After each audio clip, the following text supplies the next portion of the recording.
샬롬 1984 13번째.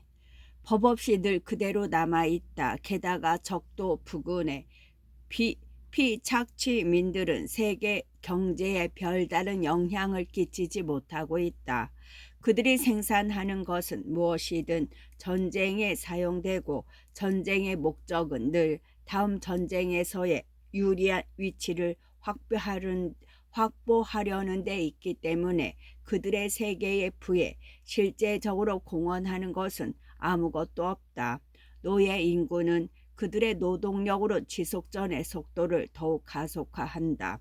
하지만 그들이 존재하지 않는다고 해도 세계의 구조나 세계를 유지하는 과정이 본질적으로 달라지지는 않을 것이다. 현재 전쟁의 기본적인 목적은 국민의 전반적인 생활 수준을 향상시키지 않으면서 공산품들을 완전히 소모하는 데 있다. 현대 전쟁의 기본적인 목적은 이중사고의 원칙에 의해 내부 당원의 지도급 순회들은 이를 인정하지도 않고 인정하기도 하고 안 하기도 한다. 19세기 말 이후 잉여 소비재의 처리 문제가 산업 사회 내에서 중요한 과제로 부상했다. 그러나 식량이 충분하지 않은 오늘날 이 문제는 그리 시급한 것이 아니며 설령 인위적인 파괴를 하지 않더라도 그렇게 큰 문제가 되지는 않을 것이다. 오늘날의 세계는 1914년 이전에 비해 헐벗고 굶주리고 황폐화되었다.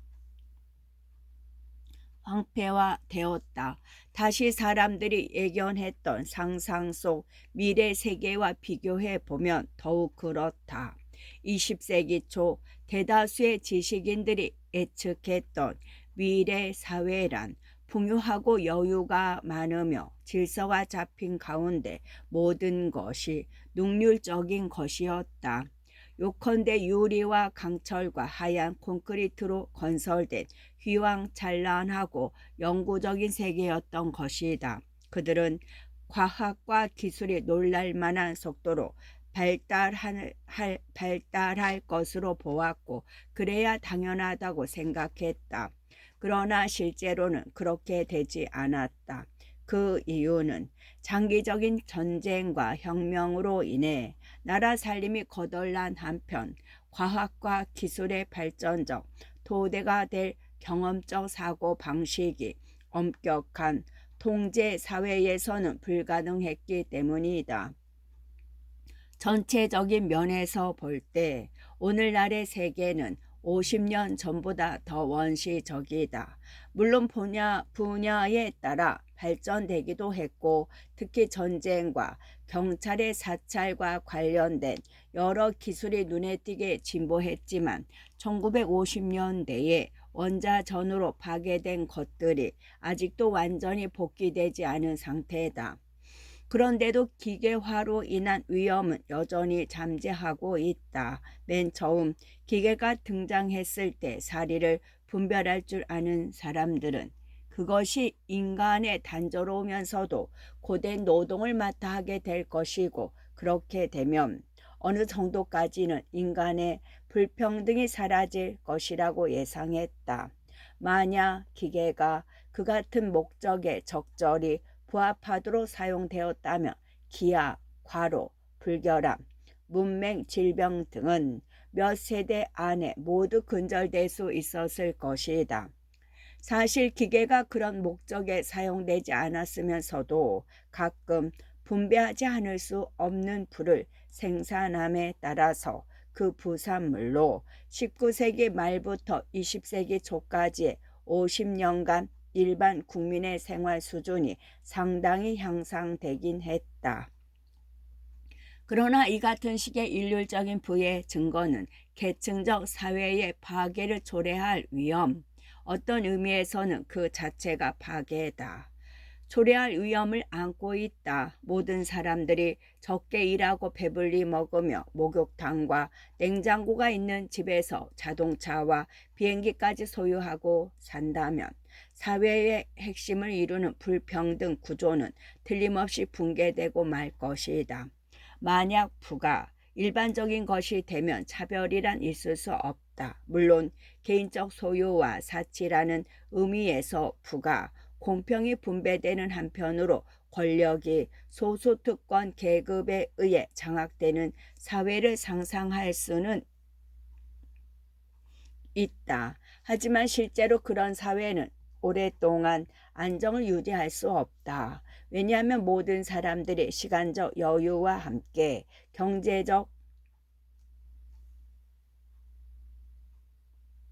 경제적 안정을 똑같이 누리게 되면 빈곤에 허덕인 나머지 사회에 무관심했던 대중이 마침내 눈을 뜨게 되고 또 자신들의 처지를 생각하게 되면서 결국은 소수의 특권층이 존재해야 할 아무런 이유가 없음을 깨닫게 됨으로써 그들을 몰아내려고 하기 때문이다. 결과적으로 계층 사회의 장기적인 존속은 가난과 무지를 전제로 할 때만 가능하다. 결과적으로 계층 사회의 장기적인 존속은 가난과 무지를 전제로 할 때만 가능하다. 20세기 초 몇몇 사상가들이 꿈꾸었던 농경 사회로의 회귀는 실질적인 해결책이 못 된다. 그것은 거의 전 세계에 걸쳐 준본능이 되다시피 한 기계화 경향과 맞지 않기도 하거니와 공업에서 낙후된 국가는 군사적으로 무력해질 뿐만 아니라 직접적이든 간접적이든 공업 선진 국가의 지배를 받게 될 것이기 때문이다. 그렇다고 재화의 생산을 억제함으로써 대중을 빈곤으로부터 벗어나지 못하게 하는 것이 해결책이냐 하면 그렇지도 않다. 이 역시 만족할 만한 해결책은 아니다. 그 같은 방법은 자본주의의 최종 단계인 1920년부터 1940년 사이에 채택된 적이 있다. 당시 여러 나라의 경제가 침체의 늪에 빠져서 토지는 경작되지 않고 자본 설비도 증가되지 않은 악조건 속에서 수많은 사람들이 집단적으로 일자리를 잃고 정부의 보조금으로 겨우 연명했다.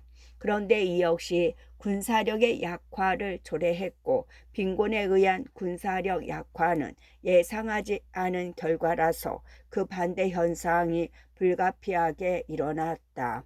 문제는 세계의 부를 실질적으로 증가시키지 않으면서 어떻게 공업을 발전시킬 수 있느냐는 데 있었다. 재화는 생산되어야 하지만 분배되어서는 안 되었다. 결국 실제적으로 이를 달성하는 유일한 방법은 끊임없는 전쟁뿐이었다. 이를 달성하는 유일한 방법은 끊임없는 전쟁뿐이었다.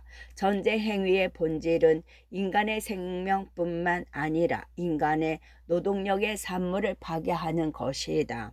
대중을 지나칠 정도로 편안하게 하는 한편 장기적으로 그들을 지혜롭게 하는 데 사용되는 물품들을 박살내거나 하늘로 날려버리거나 바닷속 깊이 빠뜨리는 것이 전쟁이다. 전쟁에 사용되는 무기가 실제로 파괴되지 않는다고 해도 무기 공장은 소비 물자 생산에 사용돼 능력을 소모시키는 역할을 한다. 예를 들자면 하나의 유동 요새는 수백 척의 화물선을 만들 수 있는 노동력을 필요로 하고 있다. 하지만 그것은 결국 아무에게도 물질적인 혜택을 주지 않는 채 폐기된다. 그러면 그보다 훨씬 더 많은 노동력에 의해 새 유동 요새가 건설되는 것이다. 일반 원칙적으로 전쟁 규모는 국민의 가장 원초적인 욕구만을 충족시키고 그 잉여 물자를 완전히 소모할 수 있는 범위에서 계획된다. 그러다 보니 국민의 욕구는 언제나 과소평가되고 그 때문에 생활 필수품 같은 것이 실제 필요량의 반에도 못 미치는 만성적인 궁핍 상태가 계속되는 것이다. 그러나 이것이 하나의 이점으로 작용하기도 한다. 그리고 정부의 혜택을 받는 집단들마저 곤궁한 상태로 두는 게 적절한 정책일 수 있다. 왜냐하면 전반적으로 궁핍한 상태여야만 소수 특권층의 지위가 한층 높아지고 집단 간의 차이도 더욱 심해지기 때문이다. 20세기 초기와 비교하면 내부 당원들조차 검소한 가운데 힘든 생활을 한다. 그럼에도 그들이 지니고 있는 몇몇 사치스러운 것들, 설비가 잘 된 넓은 집, 질 좋은 옷, 기름진 음식, 술, 담배, 두어 명의 하인들, 자동차나 헬리콥터 등으로 인해 외부 당원들과는 다른 세계에서 살고, 외부 당원들은 또 그들대로 소위 풀롤이라 불리는 제하층 계급에 비해 특혜를 누리며 살고 있다. 마치 말고기 한 덩어리를 가지고 있느냐 그렇지 않느냐에 따라서 빈부를 구별하는 것 같은 사회 분위기이다. 또 전쟁을 하고 있다거나 전쟁이 위험하다는 의식을 심어줌으로써 모든 권력을 소수 특권 계급에게 이양하는 것이 생존을 위해 당연하고 불가피하다고 생각하게끔 만드는 분위기이다. 뒤에 가서 서술하겠지만 전쟁은 필요한 파괴를 할 뿐만 아니라 심리적으로 이를 용납하게끔 수행되고 있다. 원칙적으로는 교회나 피라미드를 건설하고 땅에 구멍을 팠다가 도로 메우고 방대한 재화를 생산했다가 불질러 버리는데 세계의 잉여 노동력을 소비하면 아주 간단할 것이다. 그러나 이 방법은 계층적 사회에 경제적 기반을 제공해 줄지는 몰라도 감정적 기반을 마련해 주지는 못한다. 여기에 관계되는 것은 대중의 사기가 아니다. 꾸준히 일하는 한 그들의 태도는 조금도 중요하지 않다. 문제는 당 자체의 사기이다. 가장 밑바닥의 말단 당원도 유능하고 근면한 가운데 어떤 한정된 범위 안에서는 지성적이어야 하지만, 그런 한편으로 공포, 증오, 아첨, 승리의 도취감에 빠지는 맹목적이고 무지한 광신자가 될 필요가 있다. 요컨대 그들도 전쟁 상태에 어울리는 정신 상태를 지녀야 한다는 것이다. 전쟁이 실제로 일어나고 있는지 일어나지 않고 있는지는 중요하지 않다. 그리고 결정적인 승리란 불가능하기 때문에 전황이 좋든 나쁘든 상관없다. 필요한 것은 전쟁 상태가 유지되어야 한다는 것이다. 보편적으로 당이 당원들에게 요구하는 지성의 분열은 전쟁 분위기 속에서 더 쉽게 이루어질 수 있다. 그런데다 당원의 지위가 오르면 오를수록 그 분열 현상은 더욱 두드러진다. 엄밀히 말해 전쟁의 열망과 적에 대한 증오심은 내부 당원이 가장 강하다. 위정자로서의 능력을 발휘하기 위해서는 전쟁 뉴스 중에서 어느 것이 허위인지를 알 필요가 있다. 또 전쟁 자체가 누군가가 꾸며낸 허위인지, 전쟁이 일어나지 않은 것인지, 발표된 목적과는 판이하게 다른 목적을 위해 수행되고 있는 것은 아닌지 등도 알아야 한다. 하지만 이러한 정보는 이중사고의 테크닉에 의해 쉽게 지워져 버리고, 내부 당원들은 오세아니아가 전쟁을 승리로 이끌어 전 세계의 확실한 지배자가 될 것이라는 불가사의한 신념을 갖게 된다. 내부 당원들은 앞날의 승리를 하나의 신조로 삼고 있다. 그들은 점차적인 영토 확장, 압도적인 세력 구축, 획기적인 새로운 무기 발명에 의해 승리를 성취할 수 있다고 믿는다. 그리하여 끊임없이 새로운 무기에 대한 연구를 계속하고 있는데, 이는 인간의 창조적이고 사변적인 정신이 출구를 찾아낼 수 있는 몇 가지 남아있는 활동 중 하나라고 할 수 있다. 오늘날의 오세아니아에는 고전적인 의미에서의 과학이 존재하지 않는다. 신어에는 아예 과학이란 말조차 없다. 과학적 업적을 이루는 기반적이었던 과거의 경험적 사고 방식은 영사의 가장 기본적인 원칙과 정반대다. 기술적인 진보도 거기에서 파생된 산물이 인간의 자유를 옥죄할 수 있는 특정 분야에서만 이루어지고 있다. 거의 모든 유용한 기술이 정체되어 있거나 대보하고 있는 것이다. 책은 기계에 의해 쓰이는 반면 토지는 말이 끄는 쟁기로 경작되고 있다. 그러나 중요한 분야에서는 이를테면 전쟁과 사찰 부분에 있어서는 경험적 방법이 장려되거나 적어도 허용되고 있다. 당의 양대 목표는 전 세계를 정복하는 것과 모든 독립적인 사고의 가능성을 근절시키는 것이다. 당연히 이를 위해 당이 해결해야 할 두 가지 커다란 문제가 있다. 하나는 다른 사람이 당의 의지에 반하는 생각을 하는지 어떻게 알아낼 수 있느냐는 것이고, 또 하나는 사전에 아무런 예고도 없이 어떻게 몇 초 내에 수억만 명을 죽일 수 있느냐는 것이다. 과학적 연구가 계속되는 한 이것은 주요 연구 과제가 될 것이다. 오늘날의 과학자는 얼굴 표정, 태도, 목소리의 고저 같은 극히 미세한 부분을 연구하고 약물, 충격 요법, 최면술, 고문 등으로 진실을 고백하게 하는 효과를 실험해보는 심리학자와 신문자의 혼합체이자 목숨을 빼앗는 데 관계되는 특수 분야에만 종사하는 과학자들이거나 물리학자 또는 생물학자다. 평화부의 거대한 실험실에서 혹은 브라질의 산림이나 오스트레일리아의 사막이나 남극의 고도에 비밀리에 설치되어 있는 실험소에서 그 같은 전문 학자들이 밤낮 없이 연구를 계속하고 있다.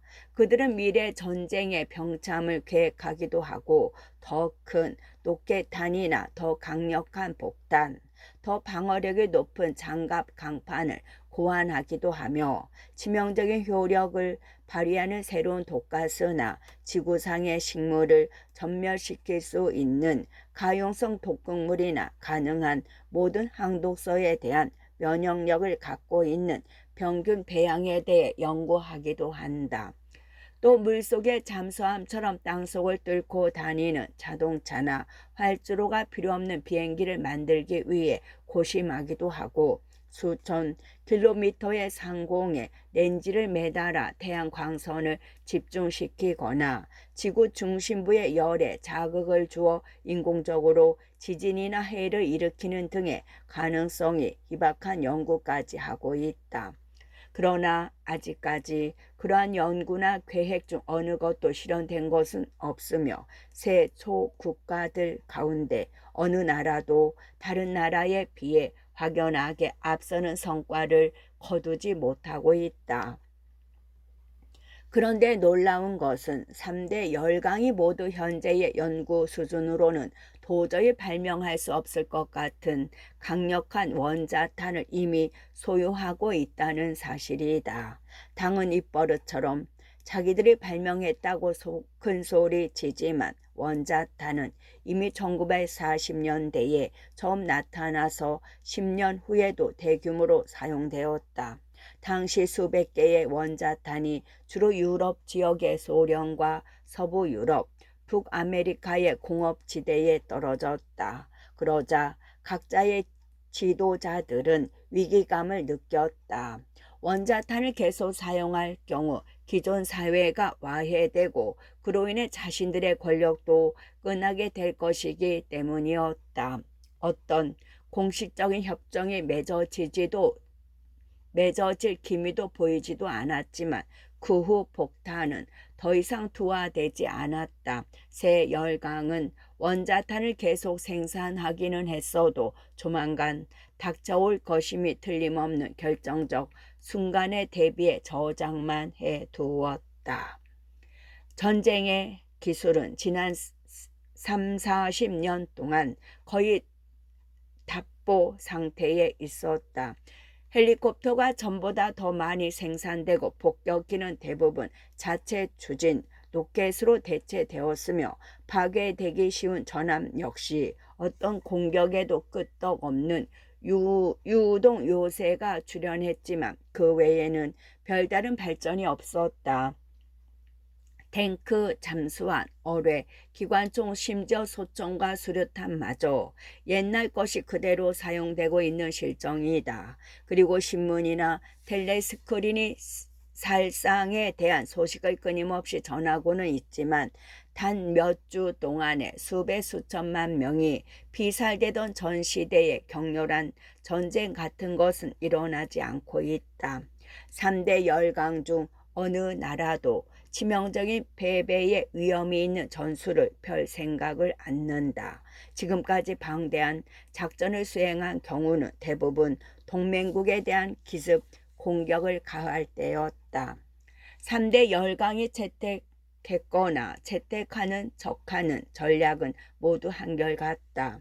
그들의 전략이란 전투와 협상 그리고 적당한 기회에 배신을 하면서 교전 상대국을 완전히 포위하는 고리 모양의 기지를 확보한 뒤 그 나라와 우호 조약을 맺고 의심이 사라지도록 몇 년 동안 평화 관계를 유지하는 것이다.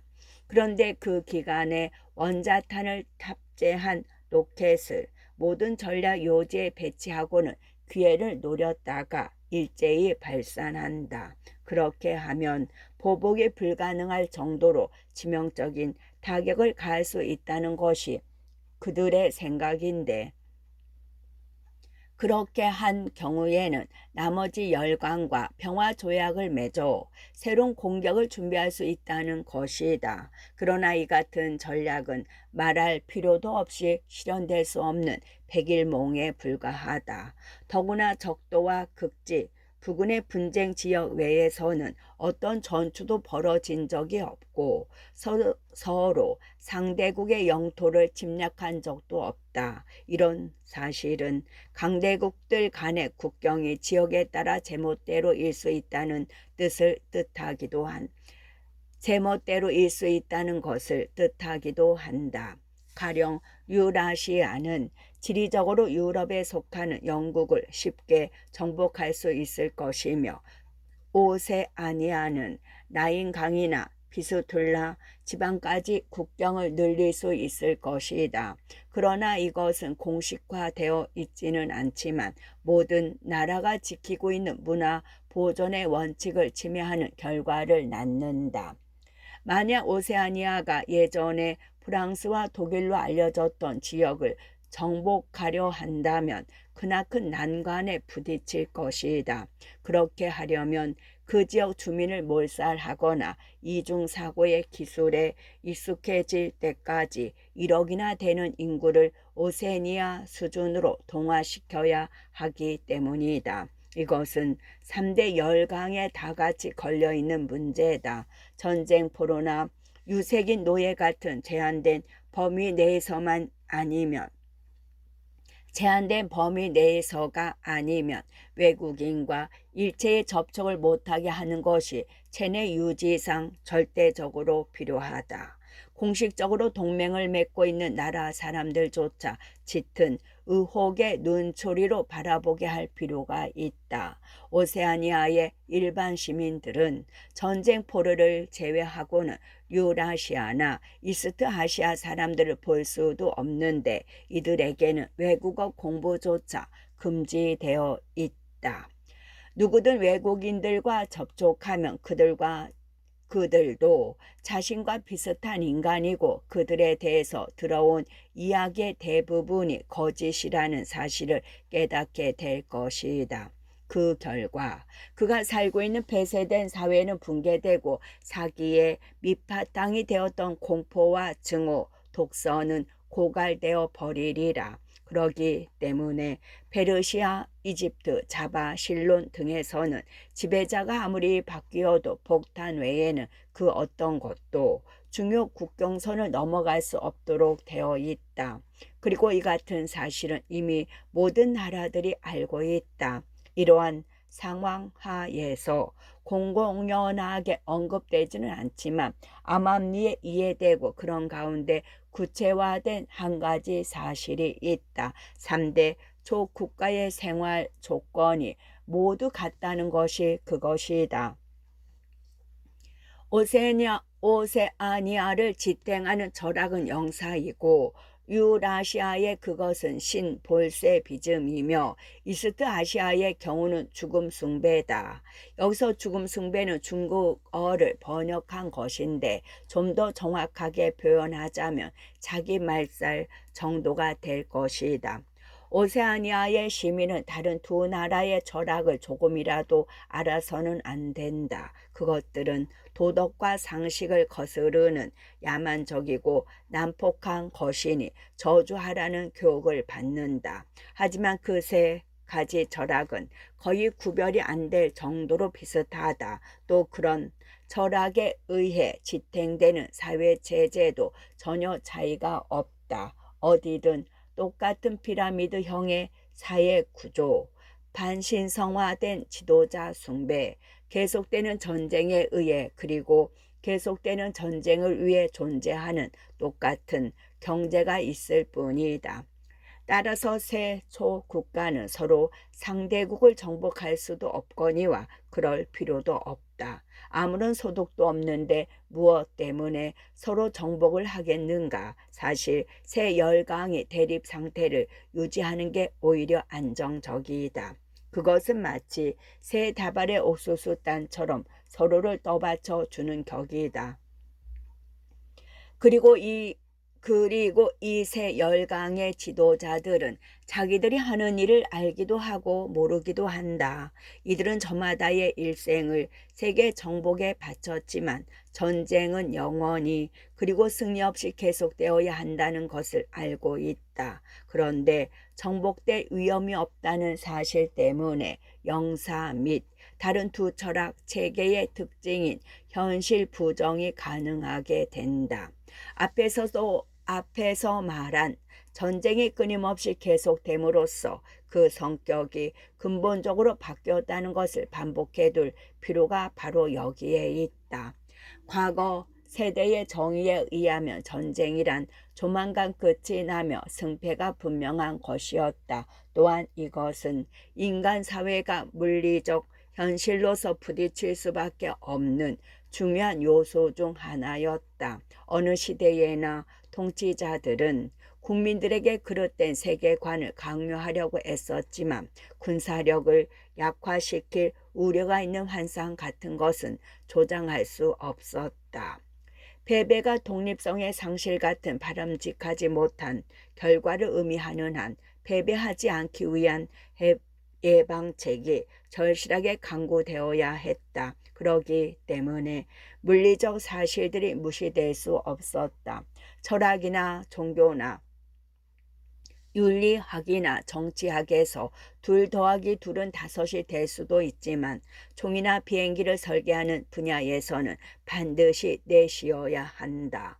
능력이 없는 나라는 오래 버티지 못한 채 정복당하고 능률을 위한 투쟁은 환상과 배치되기 마련이다. 실력을 쌓으려면 과거로부터 배워야 하며 그러기 위해서는 과거에 일어났던 일들을 정확하게 알아야 한다. 물론 과거의 신문이나 역사책은 어떤 사실에 대한 미화와 한쪽으로 기울어진 편견으로 가득 찼지만 오늘날과 같은 날조는 불가능했다. 전쟁은 건전한 정신을 지키는 일종의 보루였고 지배 제급에 관한 한 가장 중요한 안전장치였다. 전쟁에서 승리하든 패배하든 지배 계급은 그에 대한 책임을 지지 않을 수 없었다. 그런데 전쟁이 문자 그대로 끊임없이 계속되는 것이라면 위험하다고 할 수도 없는 것이다. 전쟁이 계속될 때는 군사적 조치라는 것도 필요 없게 되고 군수품 같은 것도 없어지게 된다. 게다가 기술적 진보는 멈추고 가장 명백한 사실들이 부인 또는 무시될 수 있다. 앞에서 살펴보았듯 과학이라고 할 수 있는 연구는 오로지 전쟁의 목적을 위해서 수행되고 있지만 그것은 근본적으로 백일몽과 같은 것이다.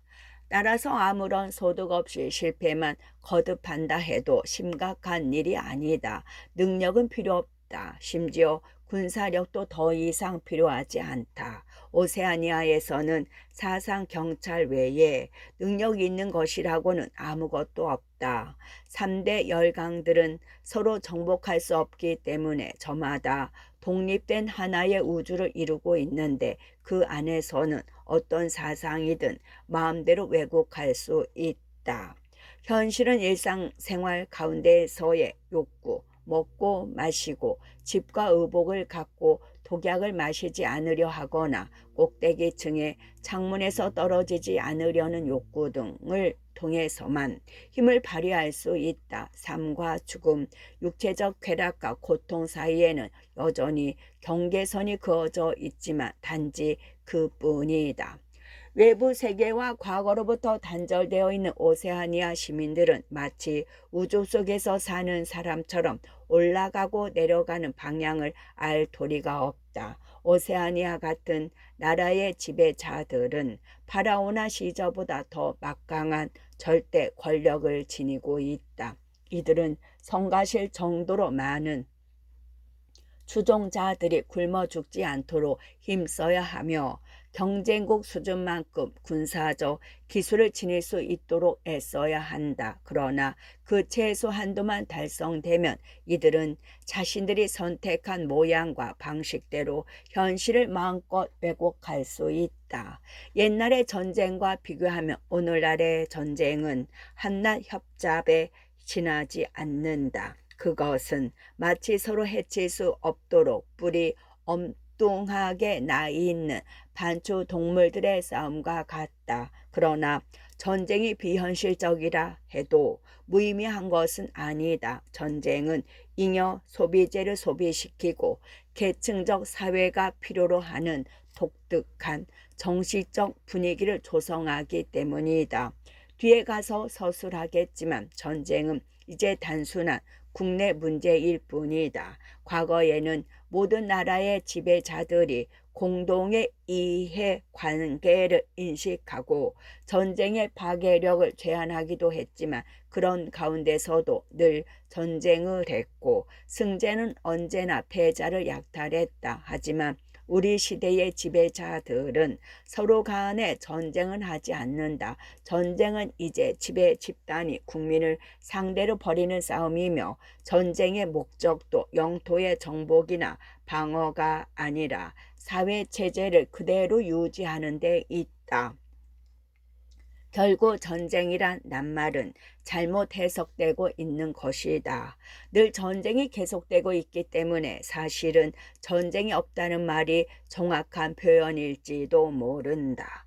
신석기 시대부터 20세기 초에 이르기까지 전쟁이 인간에게 간 압박은 이제 전혀 다른 것으로 대치되었다. 3대 열강이 전쟁을 하거나 서로 간섭하는 대신 저마다의 영토 안에서 영원히 평화롭게 살기로 약속했다고 해도 결과는 마찬가지일 것이다. 왜냐하면 그런 경우 외적인 위험으로부터는 자유로울 수 있겠지만 각 나라마다 안고 있는 내부 문제는 여전히 미해결 상태로 남아있기 때문이다.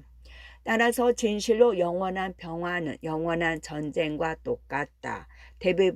대부분의 당원들은 그저 희미하게 이해할 뿐이지만 이것이 바로 당이 내건 슬로건인 전쟁은 평화란 말의 참뜻이다. 윈스턴은 잠시 읽기를 멈췄다. 어딘가 멀리서 로켓 폭탄이 폭발하는 소리가 요란하게 들려왔다. 그는 텔레스크린이 없는 방에서 금서를 들고 혼자 앉아 있다는 행복감에 흠뻑 젖어 있었다. 나른한 육체, 폭신한 안락의자, 창문으로 들어와 뺨을 간지리는 부드러운 바람이 고독과 편안함과 어울려 안온한 느낌을 주었다. 그는 책에 매혹되었고 책을 통해 기운을 얻었다. 어떤 의미에서 그 책의 내용은 그에게 새로울 것도 없었지만 바로 그런 점 때문에 마음이 놓였다.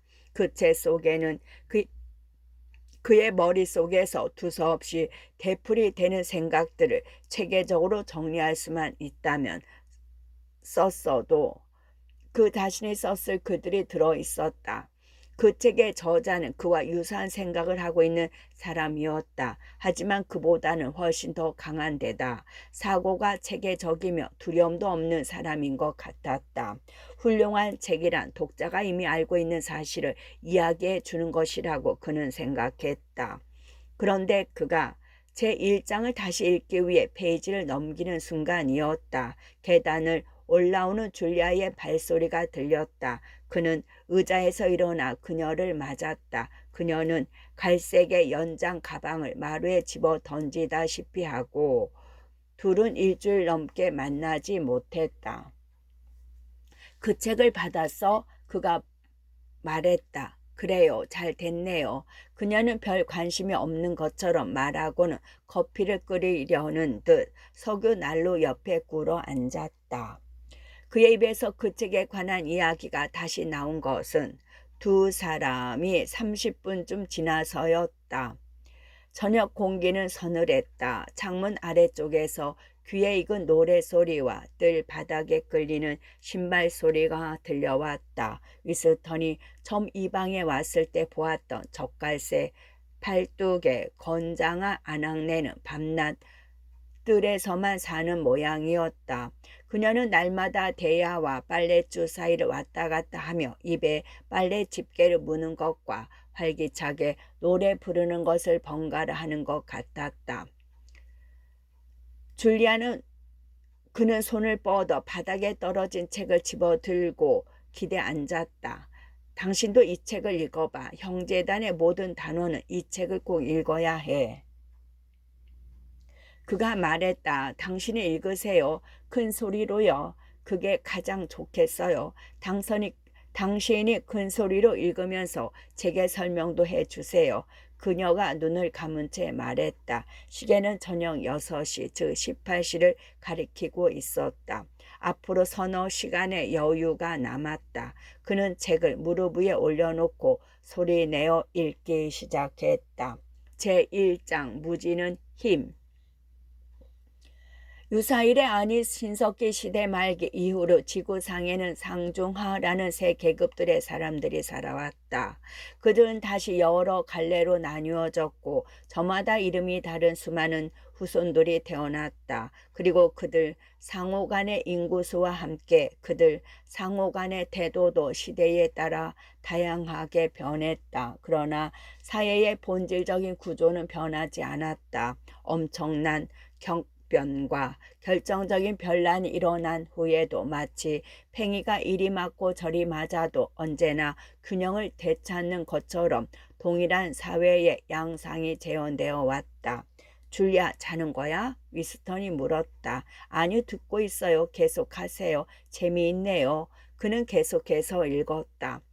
이들 세 집단의 목표는 그야말로 제각각이다. 상층 계급의 목표는 현재의 상태를 고수하는 것이고 중간 계급의 목표는 상층 계급으로 오르는 것이다. 그리고 하층 계급이 목표를 가졌다면 이들은 대부분 단조롭고 고된 일에 지친 나머지 일상생활 외에 다른 어떤 것을 거의 의식하지 못한다. 그것은 모든 차별을 폐지하여 모든 인간이 평등한 사회를 건설하는 것이다.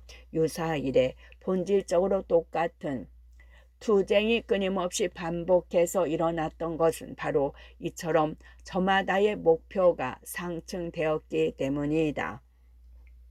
상층 계급은 오랜 기간 권력을 안전하게 장악하고 있는 것처럼 보인다. 하지만 조만간 신뢰나 효율적인 통치 능력 중 한 가지를 잃거나 두 가지를 다 잃어버리는 순간이 그들에게 닥친다. 그러면 중간 계급은 자유와 정의를 위해 투쟁하고 있는 것처럼 가장하여 하급 계급을 자기 편으로 끌어들임으로써 상층 계급을 전복시킨다. 그런데 그들은 자기들의 목표를 달성하자마자 하층 계급을 다시 옛날의 노예 신분으로 전락시키고 스스로 상층 계급이 된다. 이때 새로운 중간 계급은 다른 두 계급 중 하나에서 분리되거나 양쪽 계급에서 분리되어 나오는데 이로 인해 투쟁이 다시 반복되는 것이다. 이 세 계급 중에서 하층 계급만이 단 한순간도 자신들의 목표를 달성할 수 없다. 모든 역사를 통해 물질적인 면에서의 발전이 전혀 없었다고 말하는 것은 과장일지도 모른다. 쇠퇴기에 들어선 오늘날에도 물질적으로는 몇 세기 전보다 훨씬 풍요하다. 그러나 부가 늘고 인간 관계가 부드러워지고 개혁이나 혁명이 있었지만 인간의 평등이라는 점에서는 조금도 발전한 게 없다. 하층 계급의 입장에서 볼 때 역사적 변화란 그들의 주인이 바뀌는 것 외에는 아무런 의미가 없는 것이다. 19세기 말까지만 해도 많은 사람들이 이러한 양상이 반복되고 있음을 확실하게 알 수 있었다. 당시에는 역사를 순환 과정으로 해석함과 동시에 불평등을 인간 사회에 변하지 않는 부동의 법칙이라고 주장하는 학자들도 있었다. 물론 이 같은 이론에는 언제나 지지자가 있게 마련이지만 오늘날에 와서는 그 주장하는 방법에 있어서 괄목할 만한 변화가 일어났다. 과거에는 상층 계급이 사회의 계급 구조가 필요하다는 주장을 폈다. 그것은 하나의 이론으로 왕과 귀족, 사제와 법률가, 그리고 이들에게 기생하는 존속들에 의해 신봉되었다. 그리고 다른 계급들은 죽은 뒤 저승에서나 보상을 받을 것이라는 생각으로 위안을 얻었다. 중간 계급은 권력을 잡기 위해 투쟁할 때마다 자유, 정의, 동포애라는 말을 사용했다. 그러나 이제 인류애라는 개념은 지배 계급에 속해 있지는 않지만 머지않아 그렇게 되기를 희망하는 사람들로부터 공격을 받기 시작했다. 과거의 중간 계급은 평등이라는 깃발 아래 혁명을 일으켰고 구체제가 붕괴되자 곧바로 전체적인 새로운 체제를 내세웠다. 결과적으로 새롭게 탄생한 중간 계급은 일찌감치 전제 정치를 하겠다고 선언한 셈이다. 한편 19세기 초에 출현한 사회주의 이론은 고대의 노예 반란으로부터 시작된 사상 체계의 마지막 단계로서 과거의 유토피아 이론으로부터 깊은 영향을 받은 것이었다. 그런데 1900년 이후에 출현한 각양각색의 사회주의 이론은 자유와 평등을 확립하겠다는 애초의 목표를 노골적으로 표기했다. 그러기 때문에 20세기 중엽에 나타난 새로운 운동인 오세아니아의 영사, 유라시아의 심폴셀비즘, 이스트 아시아의 이른바 죽음 숭배 등을 통해 예속과 불평등을 영원히 지속하려는 의도적인 목표를 가지고 있는 것이다.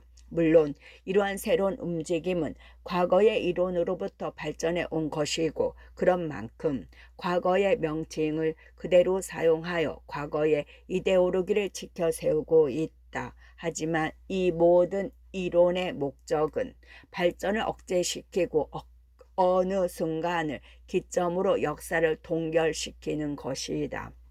이는 진동하던 추가 한 차례만 더 진동하고 멈춰 버리는 것과 다를 게 없다. 지금까지는 중간 계급이 상층 계급을 전복하고 스스로 상층 계급이 되는 경우가 대부분이었는데 이제 상층 계급은 의도적인 전략을 통해서 그들의 주의를 영원히 유지할 수 있다. 이 새로운 교리는 역사 지식의 축적과 19세기 이전에는 거의 존재하지 않았던 역사 의식의 성장에서 비롯된 것이다. 역사의 순환 운동은 이제 이해할 수 있거나 적어도 이해할 수 있을 것처럼 보인다. 만약 그것이 이해할 수 있는 것이라면 변경될 가능성이 있다. 그러나 원칙적이고도 기본적인 명제에는 20세기 초에 이르면서 인간의 평등이 기술적으로 가능해졌다는 점이다. 사람마다 타고난 재능이 다르고 취향도 다르기 때문에 개인에 따라 기능이 분화되어야 한다는 것은 여전히 타당한 이야기이다. 하지만 이제 계급의 구별이나 부의 현격한 격차에 대한 필요성은 없어졌다. 예전에는 계급의 구별이 필연적인 것이자 바람직한 것이기도 했다. 그리고 불평등은 문명의 부산물이었다. 하지만 기계 생산의 증대와 더불어 상황이 달라졌다. 사람들이 저마다 다른 종류의 일에 종사해야 한다고 해서 사회적, 경제적 수준마저 달라야 할 필요는 없다. 그러기 때문에 권력을 잡으려는 새로운 집단의 입장에서 보면 인간의 평등이란 힘써 추구해야 할 이상이 아니라 제지해야 할 위험인 것이다. 정의롭고 평화로운 사회의 성립이 사실상 불가능했던 아주 먼 옛날에는 평등이라는 것을 비교적 쉽게 신뢰할 수 있었다. 그리고 인류가 법이나 가혹한 노동 없이 형제일을 나누는 가운데 공동생활을 하는 지상 낙원에 대한 생각은 수천 년 동안 인간의 뇌리에서 떠나지 않았다. 그런 생각은 역사적 변화로 혜택을 누리던 집단에게까지도 작용했다. 프랑스, 영국, 미국의 혁명 후계자들도 인간의 권리나 언론의 자유나 법 앞에서의 평등 같은 그들 나름의 공약을 걸고 어느 정도까지는 성취를 했다. 그러나 20세기의 1940년대에 와서 정치 사상의 주류는 권위주의로 바뀌었다. 지상 낙원은 그것이 실현되려는 순간에 이미 불신의 대상이 되었다. 새로운 정치 이론은 어느 것이나 그 명칭이 무엇이든 계급과 통제, 사회로의 복귀를 주장했다.